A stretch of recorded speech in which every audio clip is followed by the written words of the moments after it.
I know trade shows are a large part of what a lot of our listeners do. If you're in manufacturing, if you're in wholesale distribution, whatever industry you might be in, I'm sure there are trade shows that you need to go to. And one of the big concerns I hear from people is, well, we went, but we didn't really get any leads. We didn't make any connections. Maybe you chose the wrong trade show, but maybe you're not using the right lead generation techniques. And if you want to understand how to capture leads, more effective leads at trade shows, we have the show for you today. Welcome to the KeyHire Small Business Podcast, hosted by Corey Harlock, creator of KeyHire Solutions, where small business owners learn how to build stronger teams, simplify growth, and scale confidently. Got feedback or topic ideas? Send us a text. If you're listening on a handheld device, tap the link in the show notes to message the show. Subscribe or follow on your favorite platform, and follow KeyHire Solutions on social media for more insights and updates between episodes. To learn more about how KeyHire can help scale your business, visit keyhire.solutions. Connect with Corey on LinkedIn through the link in the show notes. Mention you're a listener, and he'll accept your request. And now, on with the show. Here's your host, Corey Harlock. So before we get started, I want to take care of a little housekeeping. As you know, I like to do. I want to go way back. We won the Best of Small Business, Best Business Consultant Award earlier this year. And we got a couple shout outs on LinkedIn. So I want to thank Craig K and Rob F. You know who you are. Thanks for the shout outs and the congratulations. We appreciate the recognition. We also appreciate everyone pitching in to help us win that award. We're very honored. I did an episode a few back about are you ready for an executive? And that episode generated lots of interest. We got lots of interesting comments on that. Brian B, he said he's been there with companies jumping too fast into exec hires. The foundation stuff really does matter. You can't just throw talent at structural problems and expect magic. Brian, thanks. Lisa B, investing in leadership requires sound strategies first. It's essential for sustainable growth. Thank you, Lisa. Great comment. And Francis said the sharpest executives thrive on leverage, not chaos. Bringing in a VP or C-level before systems and processes and accountability are baked in, it doesn't accelerate growth. It magnifies inefficiency. True. So everyone, thank you for the comments. Keep them coming. We love when the community reaches out and let us know what you think. Any ideas you have for shows, we're always open to those as well. All right, on to the main thing, on to the meat of the matter here. We're talking about trade shows today and how to capture leads, and we have an expert. Her name is Anca Trifan. She's the founder and CEO of Trifan Events Production, as well as being award-winning speaker, an AI strategist, and five times bodybuilding champion. She's widely known and awarded in the event industry as the AI expert for events. Really excited to have her on the show. So Matt, let's bring on Anca. Good morning. How are you? Hi, good to see you. Thanks for having me. You have one of our rare morning recording sessions. We usually do these in the afternoon. So we both have coffee today instead of water. Yes. I feel special. Thanks for making time. Yeah. And you're sitting up, where did you say you are again? I'm in Boise, Idaho. So I'm 8:30. This is early for me too to record. I usually don't record this early unless it's like a webinar, a virtual event of some sorts. Right. And so we'll see how awake we both are, I guess. Right. How's the weather up there? Are you guys still digging out from all the snow? You know what? The sad news is we didn't have much snow, like barely any. We would like some snow. Also, I wouldn't want it to be like the snow apocalypse that I had when I first moved to Boise 10 years ago. That was my first welcome to Boise. I moved from Portland, Oregon, and Portland is more wet than, snowy. And I remember when we first moved, and literally we just had our anniversary this week, 10-year anniversary. I'm like, we just came here to visit. And then 10 years later, we're like, still here.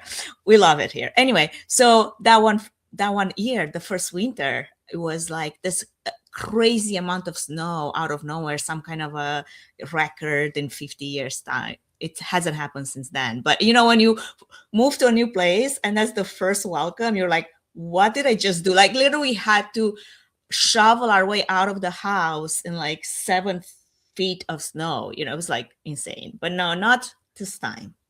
Yeah, well, that's good. At least you're not shoveling out. So you No, are good. you are an event expert. So I think events are What does one of that those. mean? I think the question is, what does that mean? Yeah, but I think a lot of people struggle with events because I kind of alluded to it in the intro. They might pick the wrong event, or they might have their one industry event that everyone goes to. It's something I've always questioned as well. So I'm really interested to kind of get your take on events. And, why don't you kind of give us a little brief history on your background in events, and then we can get into it a little more. Yeah, I think that's a good start because I want to sort of like set the stage. When I talk about events, I'm not just talking about events that I attend, which are plenty of these days. Also events that I speak at, but also events that I produce. So my background is actually event productions. I've been in the event industry for 20 something years, and I started in AV production. That was my background. I moved from a radio production into AV production.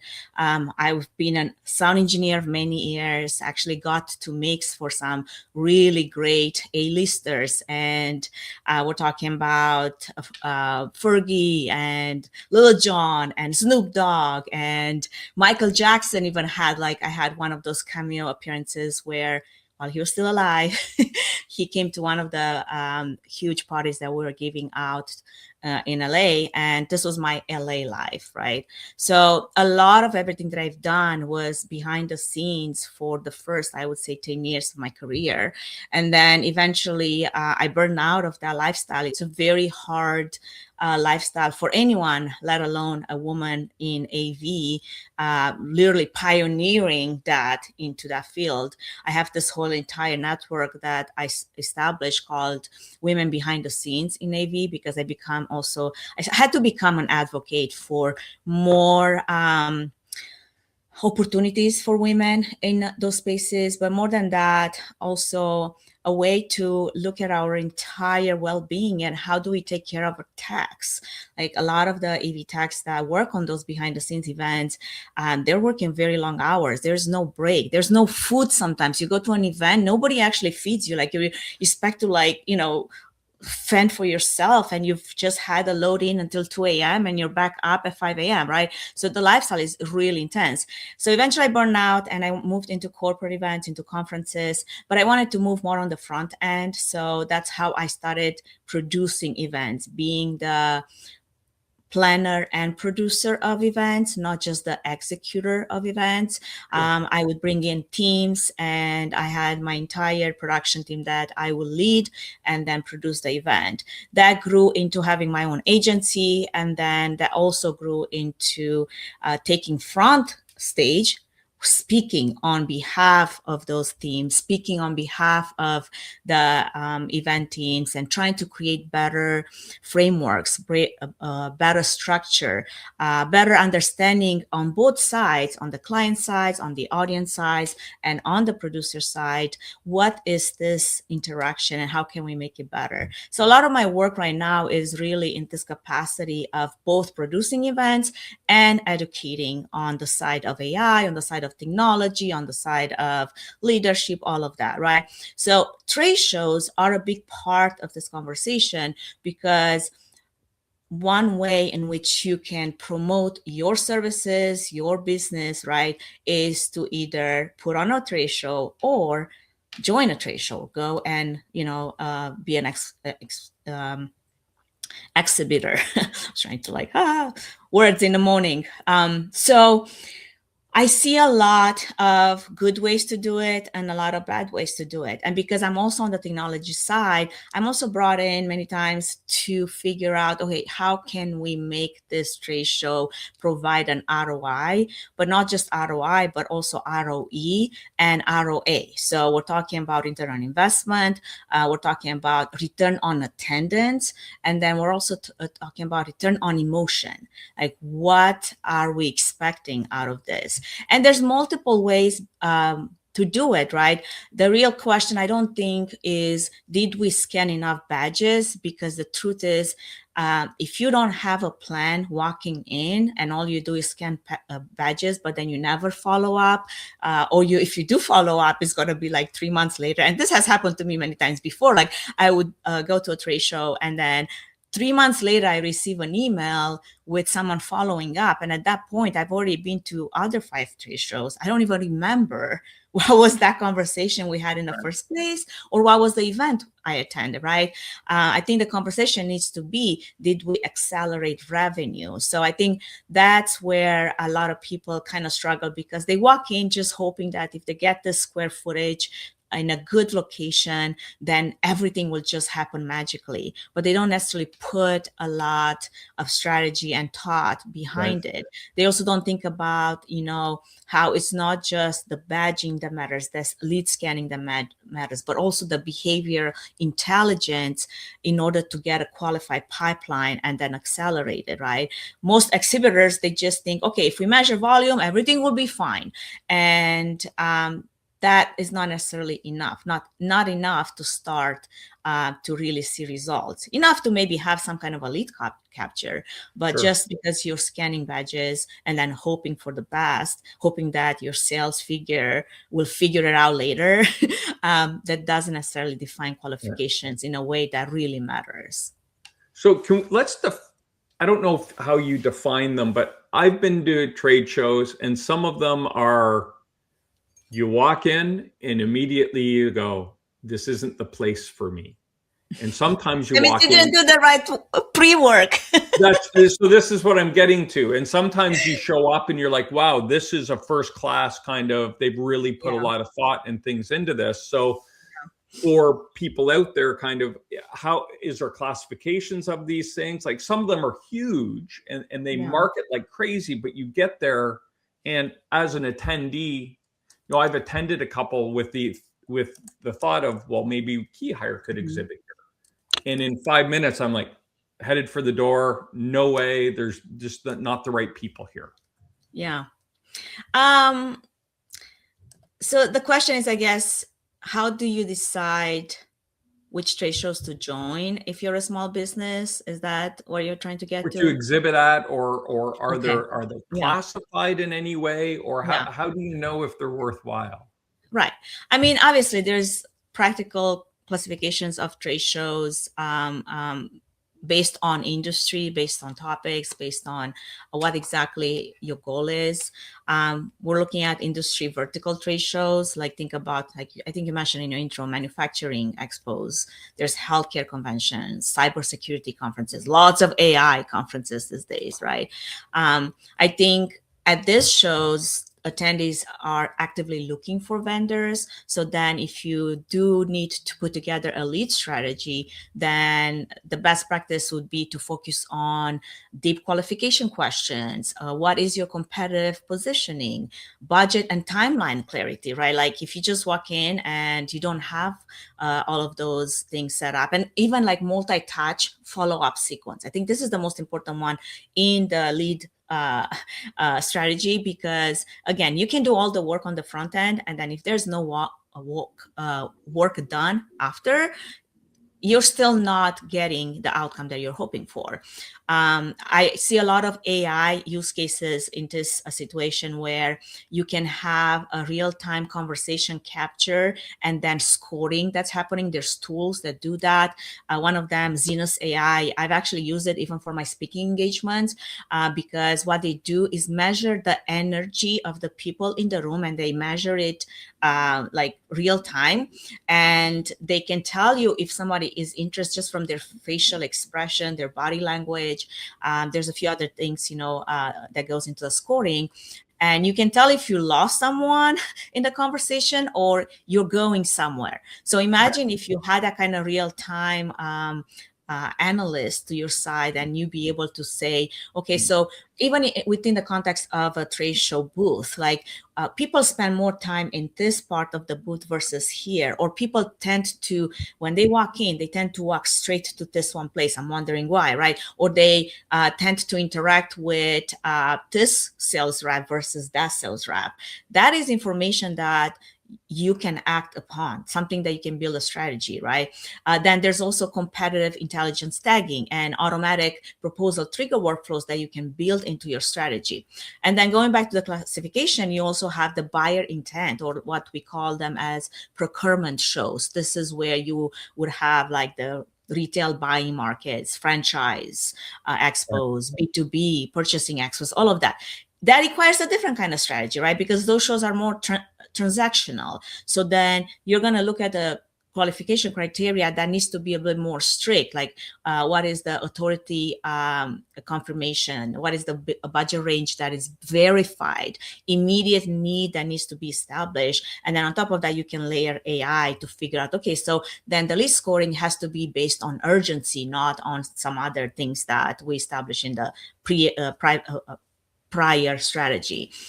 You might be looking at automatic meeting scheduling because you want to meet as many people as you can, but then at the same time have an ability to craft a proposal, an RFP, like a same day based on the conversation, so you can send it, right? This is the urgency that we talk about. And then also have the ability to have your Salesforce, your CRM sync in minutes, because then your salespeople on the other end, they can act upon that information, right? So all of that requires some kind of strategy before you even walk in. Just because you heard someone say, oh, this is a great show to go to, and you don't, dive a little deeper into, okay, so why was this a great show for you? Tell me how many leads, did you actually verify and turned? Like, all of those are important questions to ask. Some of the shows that I go to, they're more in the category of innovation, thought leadership conferences. Think about tech innovation conferences, startup summits, right? It's all about position, building, all about education. It's more conversation than anything. And then the strategy becomes a little different, right? Like, when I walk in, I'm looking for partners. Maybe I'm looking for investors. Maybe I'm looking for early stage buyers. I'm looking for media exposure, right? So for me, what's important there is to be able to build relationships, to tag those relationships so I can act upon it when I get back. But then also to be able to kind of map like where the AI, the technology ecosystem sits at, so I'm up to date, because someone that speaks on this, right? So I need to be informed, right. And then also be able to monitor like what's the outcome of that, like what was the engagement like? That's where Zenus comes very handy again, because you can monitor that engagement behavior that I mentioned earlier. And then you can also track what were some of the post-event mentions and media visibility. And just last event that I've been at, I was a keynote, I was in Canada. And my main goal with the keynote was really to break into the Canadian market and then make relationships and then see what comes out of that, as in that exposure that I just mentioned. And right. Sure enough, I get over like 25 mentions on LinkedIn. I had people reach out to me, and that is the outcome that is trackable, that I can act upon, right? Like something that for me is tangible, because I know it builds me in the direction that I want to go. So again, it comes to the strategy, but I work hard for that to happen, right? Not only did I have a keynote, but then I had a podcast recording live that I published, and then I sent it to the organizer. I said, hey, we had this conversation, very open conversation, sort of like how we're having now. Are you interested to broadcast it to your newsletter? And they have a newsletter of like 50,000 subscribers. That's important visibility right there, right? So they listen, they automatically send it because they loved it. And then I also position myself as a media partner. So I had another live podcast recording on the main stage. This wasn't so much for the trade show and the organizer. This was for the attendees to experience live what it's like. Those are event planners, right, from Canada. So I'm putting myself in the position for them to see in real life what that would actually pan out, so that we can build upon that at their events when right. The time. So those are all different type of shows. Another one, I guess, that I see a lot is brand visibility mega shows. There's a couple that I go to in my industry. IMAX is one of the largest trade shows for the event industry, built by the event industry, by event planners, right? every year it gathers more than 17,000 attendees. It's one of those shows that probably you had the feeling before, where you walk in and you're instantly overwhelmed because there's so much, right? Like there's this term that we coined in our industry called IMAX exhausted, because for 3 days, you literally build yourself up to know that you're going to be so exhausted after this one trade show, but it's so worth it. So like I even go through my bodybuilding protocol. Like I get, some peptides into me. Like, I go on a cycle of like all my BPCs and TB 500 shots, to be ready for this event. Cause I know I'll be walking like 30,000 steps. I'll be meeting people from like 5 a.m. all the way until 11 p.m. at night. Right. So it's going to be like a huge expenditure of my energy, of my capacity, but I want to be there. I want to be present because this is where everybody is, but you do have to do pre-work for this. Like CES is another example like that. That's just crazy. NAM for the AV production industry is another example. Infocom. And there's a bunch of other ones that that magnitude, you absolutely need to do some pre-work and not just walk in hoping for the best. Like I do about 2 weeks of kind of lead warming on LinkedIn with the people that I'm intentional about meeting of those shows. I don't just walk in there and hope for the best. I'm like, I'm just going to see people. No, I want to be able to have an intention when I see those people, and I've already warmed them up. Like, hey, I would like to meet with you. I'd like to talk about this. Hey, let's have coffee, or let's have, lunch, whatever, right? All of that is based on also this layer of strategy that I build with AI, which emphasizes based on my conversations on LinkedIn for the last, 3 months, 6 months, who are the most, relevant people that I should be seeing, knowing in my network they will be going to this conference, and what are some of the outcomes that I'm expecting out of these conversations. Like even on LinkedIn, like people constantly DM you, right? I'm sure that happens to you too. Like, can I pick your brain? Can we meet? I'm like, no, unless we have an agenda, unless you tell me what is the purpose of the meet, I don't have time in the day to do all of those pick my brain. Like if you pick my brain every 5 minutes, like I will never actually do anything that I care to do, or accomplish anything, or produce anything, right? So very important to have a strategy before you walk into any type of conference. I didn't even touch on community. So let's I want to, we covered a lot of ground there, and our audience is business owners, $5 to $25 million a year. So you said a couple of things I think we could dig into a little bit. You talked about, when you come in, having that strategy, the way people approach your booth. So what I really want to do is keep this to the context. I'm a $15 million a year manufacturing company, and I'm exhibiting at a trade show. You talked about LinkedIn and pinging people and warming people up. So there were a couple things in there that I think our business owners would be really interested in. So if you could kind of maybe just dial in and be specific about, it's not just like putting business cards in a fishbowl and doing a draw for an iPad anymore. It sounds like there's some more complex strategies. So why don't we go into this? Why don't we talk about some of the mistakes a business owner could make at one of these trade shows? And then we could get into some advice that we could give them. So what mistakes do you see other than the fishbowl strategy? What other mistakes do you see people making at trade shows? Do people still do that? I think so. I think the most important thing, first you have to define, right? Are you there to be an exhibitor, or are you there to be an attendee? If you're an exhibitor, let's assume you're exhibiting. Right. So you have to 100% from the get-go define, before you even book your booth, you have to define what your objective is. And it's not just brand awareness. I mean, if that's the only thing you want to do, brand awareness, fine. But I think your objective needs to fall into several categories. Like, what is your purpose of being there? Are you looking to expand into a new vertical? Are you looking to accelerate your pipeline, right? Having qualified buyers? Or are you looking to, shorten sales cycle for existing opportunities that you already have? So before that show, there has to be a leadership mandate that has to be defined. what is the target number of qualified opportunities that we're looking to close? What is the target deal size range, right? What is the target pipeline value that we are looking to generate within the first 90 days?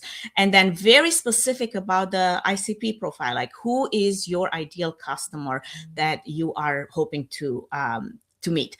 And you can do this pre-qualification and mandate very easily with AI, right? Like if you have data and analytics based on who your customer is, based on who you met before, based on the trade shows that you have run before, this is such an easy cloud code type of like prompt that you can build to really go within your own local files to search all your data and build a plan based on that. I do this every single day. Like I don't need extreme tools to look at, hey, I want 25 qualified opportunities that align with this type of buyers, with this in this project range of, and then I want that within 6 months.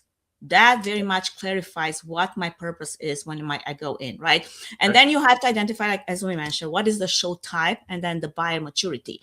Most manufacturing trade shows, I'm not in that space, but and you can confirm if it's true or not. I would think that they were looking at industry vertical expos. They're looking at procurement, right? They're looking at equipment, innovation, like anything else that you think that would be relevant? Because it depends. If it's an oil and gas show, it could be anything, right? But if I'm manning my booth, what are some of the mistakes I can make other than my fishbowl and not being there? I know that's a big one. People get wandered away. I know another thing that's frustrating for me is if I go to try to talk to someone and they're engaged in a conversation and I'm just like standing there waiting and there's no acknowledgement, that's kind of off-putting a little bit. You're like, I get you're in a conversation here, but you could at least give me a, hey, right. Give me a second. So that goes all the way to the pre-plan. Like it goes to before you even showed up. How do you train your booth staff to have that emotional training, emotional intelligence training that they need to acknowledge everyone and anyone that walks in because they could be a potential lead? Like that to me is common sense. Like who are you sending to those? Is it the junior staff member that you just a lot of times it is, right? It's our because they're the cheaper to send because everyone else is working on real projects.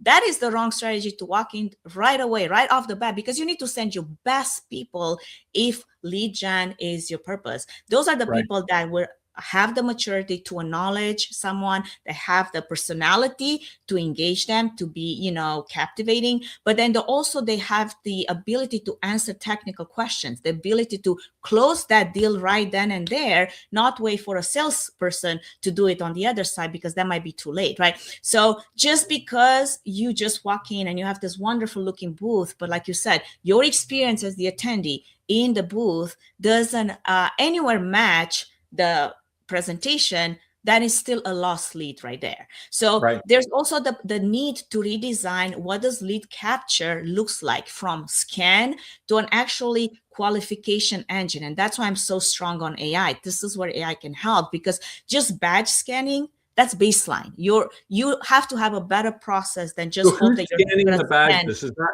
as they're entering or when they come to your booth? Are we scanning badges? Everybody that has a scan. And if you come into the booth, someone will scan your badge, right? Like at least in all. This person stopped by to say hello. Yeah, exactly. They just, even if they didn't have much of an interaction, the fact that you have stepped into that booth, you're technically scanned. Now, do they all do it? That's a different question. Do they do something with that information and follow up? That's another question, right? So you need to train your booth staff not only to capture, the people that come in, but then what do you do with that? Like they have to be aware about existing relationships. They have to be aware about what is your current operation bottleneck so they can talk to that. They have to be aware what the project timeline is, what is decision authority. This is information that you need to train whomever you send if you are the leader of this, company. And then AI can easily then capture conversations. Like many times I would go into a booth and I have Firefly. This is an easy tool on the phone. It's running in the background. It captures all my conversation. I have transcripts. So when I come back to my room and I download everything, I am reminded, okay, so I talked to Jim about this, and I said I would follow up with Joe about that. And this already turns into an actionable something for me that not only it helps me stay on track with what conversation I've had, because let me tell you, after a full day of trade showing and having conversations and meeting with people, by the end of the day, I barely remember, if anything at all, right? I mean, it's just the human capacity that we all have. So having a workflow that for me looks something like that. Okay, I had a conversation. I have an AI summary. Now I can give it a lead score. And that's an easy ChatGPT importing of those transcripts based on the lead score that I already established. Then I have a CRM auto sync. Notion does that for me. And then you can assign someone. Okay, so this is the conversation. This is the actionable steps. This is the follow-ups. This is the person that is going to send a personalized follow-up within 12 hours. Now, let me tell you, this is where people have tried to automate this step beyond the first, 4 or 5 things that I mentioned, where in the personalized follow-up category, they decided, hey, let's build a Zapier, make some kind of automated system that takes all of this information, the entire thing that I just said, and then also personalizes the response, the follow-up, and sends it. And people have lost thousands of dollars in actual deals because they never QC the outcome and they just send it on to the races and hoped for the best. And then that one conversation that you had that you knew is so close to closing now just turned cold because they received this, email that doesn't sound like you, that doesn't sound like, the conversation you had with this person, a real person. And they're like, yeah, no, thanks. I don't want to have that kind of experience. Right. So that's you're still in the sales cycle, right? You're still trying to build that trust. And if you throw something in there that gives them the ick, they're going to be like, no. Right. Give them the ick instantly. Right. I know an example of that, of one last trade show that I lost. And not only did I lost 5 qualified leads, and we're talking about multi-dollar leads, but then they also got fired after that, right? That's not a good outcome. So let's then go into some, it sounds like, and let's keep these like real introductory. You talked about one recommendation might be go and find the top 10 people you want to talk with and reach out to them and say, hey, are you going to this show? I'd love to connect you with you.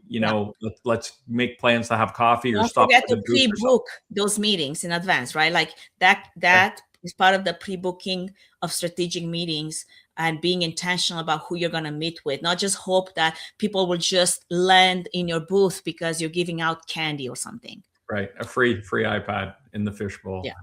Yeah. What other kind of, give me maybe 3 or 4 other recommendations you would make for people that are going to these shows. I'm the business owner. I'm going to be in the booth with my people. How can we maximize our leads and the probability of getting business out of a trade show? One, have qualified staff, put stuff that we talked about, right? This is people. Why do people go to events? Why do people go to trade shows? They want to meet people. They don't just want to meet, see the latest technology. I can see that on a simple, ChatGPT Codex action, AI agent action search. I don't need that. What I need is to meet someone and say, hey, if I want to work with Tim, I actually want to see team in person. I want to shake hands. I want to kiss some babies, and then we can go from there. So you have to also implement some kind of your lead classification model. You have to know who are you going after, right? Lead classification. Break that down for me. What do you mean by that? Well, if I'm thinking of different tiers, like how I would classify leads immediately, and this is for also clarity of scoring for my AI, right? Tier 1 would be budget confirmed, authority confirmed, active timeline. We have someone that's in that tier. Tier 2 would be their, budget likely, influence present, 6 to 12 month timeline. And then the tier 3, which is, the entry level really is early stage. They're exploratory. They're just walking in, they're interested. They're not, yeah, exactly.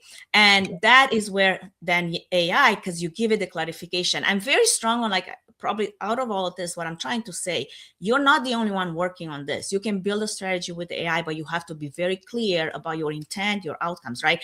Now AI can look at this and say, okay, tier 1, senior rep within 12 hours, this is what I'm going to tag and route to, right? Tier 2, that needs to go into some kind of a nurture sequence because they're not there yet, right? Tier 3, long-term marketing automation right then and there because they're still exploring. That protects your like the monthly newsletter and stuff like that. Just exactly, because that will them. protect your sales teams now from overload because they receive all these leads, but they're not qualified, they're not tagged, and they don't even know where to start. And they might start somewhere, but they're not investing in the right leads, right? So you need to have that strategy. Then the follow-up. What happens? 48 hours, you need to have a follow-up protocol. Within that window, you have to have, like I said, that personalized recap email that is referencing that one exact conversation that you had with Tim. You need to be able to pull that from your transcripts. If you don't have transcripts in the first place, people take notes, but they rarely remember them. Like that to me is such an archaic manual way to do things when now we have tools, right? Then you can take it a step further, attach some kind of a case study aligned to that particular industry, and then definitely have a clear next step. What are we going to do? Are we going to meet? There's a, direct rep outreach, calendar link, some kind of a follow-up call, whatever your structure is, right? And that is super important. And then your next step is, what is that 90-day revenue accountability strategy where you really measure the opportunities that were created, the proposal stage entries that were sent, the deals that were closed, the revenue that was influenced, the sales cycle time comparison to non-event leads, right? So if your average deal cycle is 180 days, then trade show leads separately. So you have to build that into your timeline. So that is kind of something like where you need to also be looking at how do you allocate the budget? Like for this, you mentioned $50 million manufacturer, right? Where do you allocate a budget for lead deployment? The things that I mentioned, you need to have that for mid-level investment, right? Smart badge integration, automating scoring system, some type of real-time CRM dashboard with your Salesforce. And then the high investment, really, if you were to put money towards, would be the engagement analytics platforms like Zenus AI, like beacon traffic tracking, heat mapping, predictive lead scoring methods. That is where the big money goes to, right? But at intro level, at least you can do is have those AI transcription tools with all your booth staff so you can consolidate at the end of the day what the conversations were had and act upon it. Have that CRM automation built in, and then those pre-booked meetings that we talked about, they have to exist. And then some kind of a qualification structure of what exactly are we looking for so that AI can analyze post-event. So I think, if I were to break that down, what I heard was bring the right people. Make sure you are qualifying people and do the work before to set up these kind of campaigns, A, B, C, so you're not making it up as you go. Yeah. You want to try to record as many conversations as you can so you can take those transcripts and personalize your messages. And you want to have a way to get that information, all of this information in real time into your CRM so you can trigger at the best, have it uploaded into your CRM at one point within this 12-hour window. Right. Okay.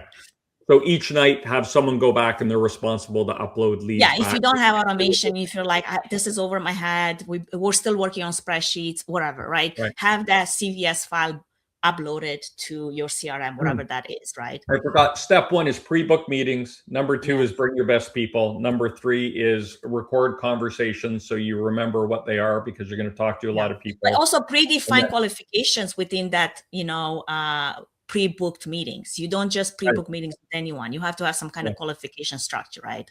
Good call. Yeah. Okay. Very cool. All right, Anca. Well, thank you. That's great. If people want to learn more about what you do and how you can help them, how can we reach you? Best place to learn more about me is LinkedIn. I do share a lot of AI strategies around small business owners, events, trade shows, all of that.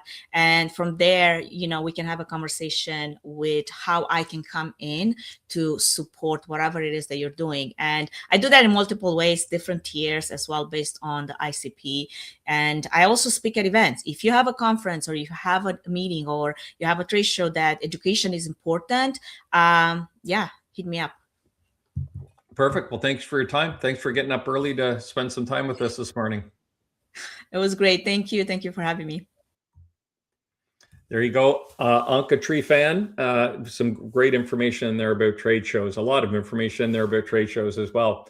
I just want to remind you, if you're out there and you're looking for a workforce planning or some acquisition and you're in the Texas area, reach out to us. We'd be happy to have a conversation with you. We're always wanting to hear your comments and learn about what you would like us to be covering on the show. So hit us up with those as well. My name is Corey Harlock. I've been your host. And until next time, stop grinding, start growing.